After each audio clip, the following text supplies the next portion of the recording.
So as per usual, people sifting through the game files of Apex Legends found a new addition called jump kits. Now you know what that means. We're about to have some movement like Titanfall in this game mode. Now, before you go and get too upset, this is just a playlist. It's going to be a limited time mode. Now, they also talked about a survival training playlist, which has been talked about for quite some time now. I think it's going to be a zombie type game mode, but instead of being zombies, it's going to be against bots. I think that could be interesting, but I'm not going to talk too much about that today because, you know, a lot of people would be way more interested in this game mode that I'm going to talk about with the jump kit. Now, alongside the jump kit mode, there's also a classic mode that is in the game files as well. So the classic mode will be able to be played like we're playing right now, and the jump kits will be an exclusive mode by itself, so there's no need to worry if they'll be changing the movement completely, adding jetpacks to the end game. It's just going to be probably a limited time mode. Now, will it stick around? That probably depends on how popular it is. What's interesting though is the game files currently show that the jump kits are a floor item, so it's something that you pick up. It's not something that everyone just automatically has off spawn. As of yet, there's currently no indication of how these will be implemented into the game, and regarding a release date, the item is expected to make an appearance within the foreseeable future. The upcoming entry to the game will have jump kits and wall running enabled, and there's currently no information on how these jump kits will currently work. But assuming this game did come from the Titanfall devs, like that Titanfall clip I played at the beginning, I'm assuming it's not going to be too far out from that. I do like that they are making an attempt and working towards, you know, more modes though, because I have been seeing a lot on Twitter and stuff that people are kind of getting bored of the game. Some people have came in my stream and told me they've got bored of it,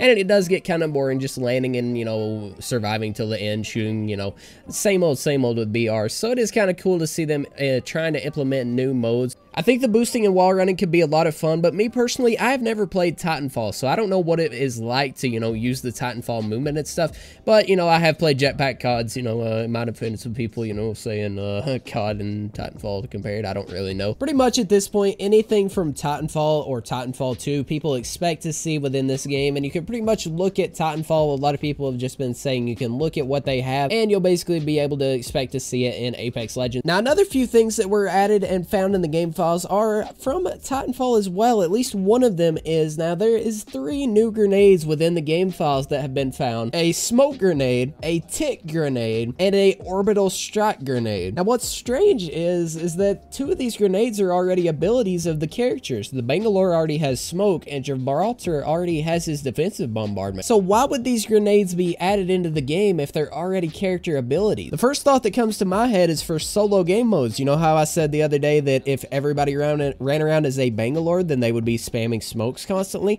and if everybody ran around as Gibraltar, they would be, you know, airstrikes everywhere? Well, if they make it into a grenade, everybody has them no matter what you play as. Now, the tick grenade is something that long-term Titanfall fans may be familiar with. Now, currently right now, the ticks are little loot bags or loot boxes in Apex Legends, but the tick grenade is a throwable tick, which will be much less friendly. The game files describe them as an automated drone that seeks nearby targets before exploding. So this bitch basically chases your ass down and explodes on you. That sounds pretty badass if I do say so myself. I'm not much of a grenade user, but this sounds pretty cool in my opinion. See, but the orbital strike grenade doesn't make a lot of sense to me because it is described in the game files as firing lots of rockets from the sky, which is exactly the same thing as what Gibraltar's defensive bombardment is, and I cannot see that being a common grenade. The only thing that I could think of is they'll put these in the crates maybe, and it'll be like really uncommon, because if you just found these around like frag grenades, there's no way that that would be like balanced whatsoever. Hopefully you guys did enjoy the video. If you did, make sure to go leave a like, subscribe if you are new. Let me know down in the comments what you guys think about the new mode and the new grenades and how you think they're going to balance all that out. I'm going to have another video on screen now. If you want to go check that out, I'd appreciate it a ton, and I will talk to you guys in the next video. Peace. Oh no! Oh, he's 1 HP! I gotta reload. Oh, brother.